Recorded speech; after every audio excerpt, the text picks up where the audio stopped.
Hello everyone, this is Teddy Keckstedt from Forex Trading Unlocked, and we are here for a US dollar South African Rand Forex market analysis for February the 1st through the 5th, 2021. Real quick, we want to show you a disclaimer to remind you that this webinar is for illustrative and educational purposes only. And also, we want to remind you, if you haven't already, subscribe to our YouTube channel, Forex Trading Unlocked, and also our Twitch channel. We have lots of content on the YouTube channel it's for Forex and also kinds of lessons and what have you. Lots of interesting stuff. And we're always updating and adding stuff every week. High probable Japanese candlestick patterns available on Amazon.com, and paperback and Kindle versions is also something you should take a look at. And now we're going to go to our website. Excuse me. There we are. Now we have the forex-trading-unlocked.com website. And if you go to products, courses, and services, you can see high probable Japanese candlestick patterns there. You click that link, and then you can read a little portion of the book. Also here for market analysis, we have the workstation tab already pulled up. And we're going to skip past the calendar for the week. And here we have the US dollar South African Rand. Now this market has been in a bearish way for the long term and medium term, and was making lower move lows with lower move highs consistently up until the end of 2020. Then it rounded a bottom, and since then has had a nice corrective wave all the way up to here. So we've set now this downward sloping resistance line holding the trend intact. From that high, we made a higher move low down here. This now becomes a key pivot for us. Since then, the market has pretty much settled in a neutral to higher trade. So we're looking at these pivots as our big breakout here. So this first one would be right here, and that would have us pressing on this new move high. Obviously, a breach of that level would then have us going higher still. And the same is to the downside. We have this last low from last week that would have us right here pressing support, and if it does, I think that that's going to actually start to set off new move lows and resume the bear trend, because here's the downward sloping resistance. That would be consistent with that. However, since we have been making higher move highs and higher move lows on a daily basis and even on an hourly and intraday basis, we have to think that most likely the trend is your friend, and that we're going to see a run up and take a challenge of this 15.37 level for the US dollar ZAR.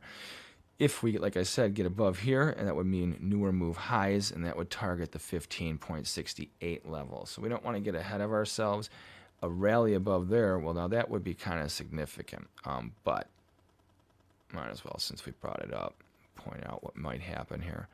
So we'll go to, yeah, this is still the 50% level. Well, no, we can go to 0.618. Okay, let's get rid of this. Wait a minute. Oh, there we go. Okay. All right. So now it's a little bit easier to see.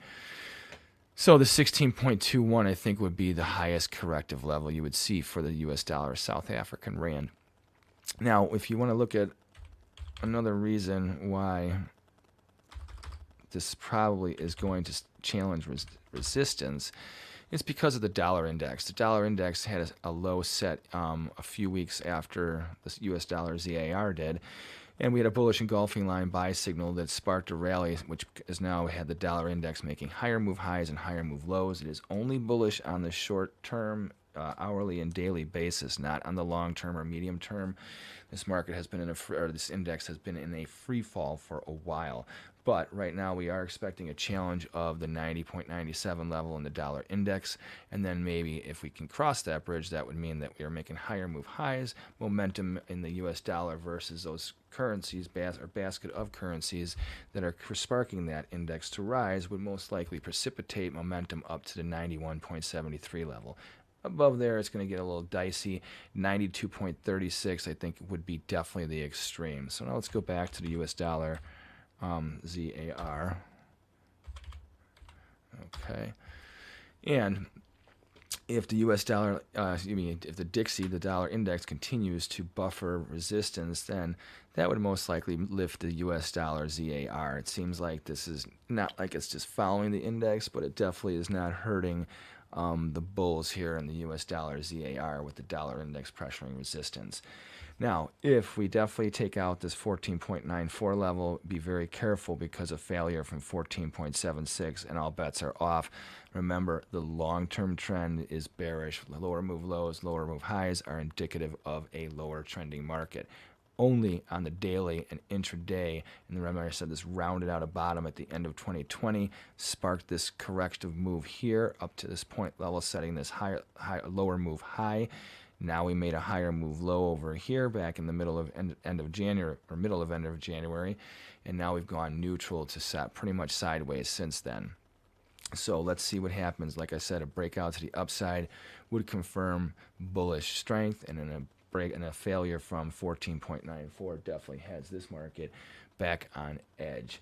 So just remember to pay attention to what's going on with the dollar index a little bit. A strong dollar index will usually, I would say, in the short run with this position, with where it's looking at, probably give a little lift to the US dollar South American Rand trade, meaning that the bulls will drive the dollar up and help that little trade going on. So also, we'd like to remind you once again to subscribe to our Forex Trading Unlocked YouTube channel and check out the book High Probable Japanese Candlestick Patterns, available on Amazon.com in paperback and Kindle versions. And we will definitely check on the US dollar ZAR later on in the week and see how it's shaping up. And I want to thank you once again for joining us here at Forex-Trading-Unlocked.com. And always remember to have a trading plan, have your risk all set, and know what you're going to do. Don't be subjective while you're in your trading. Have a good set of rules. And if you want to apply some of those high probable Japanese candlestick patterns to your own methodologies and trading systems, I think it's a good idea. They definitely help to be like a double whammy for confirmation.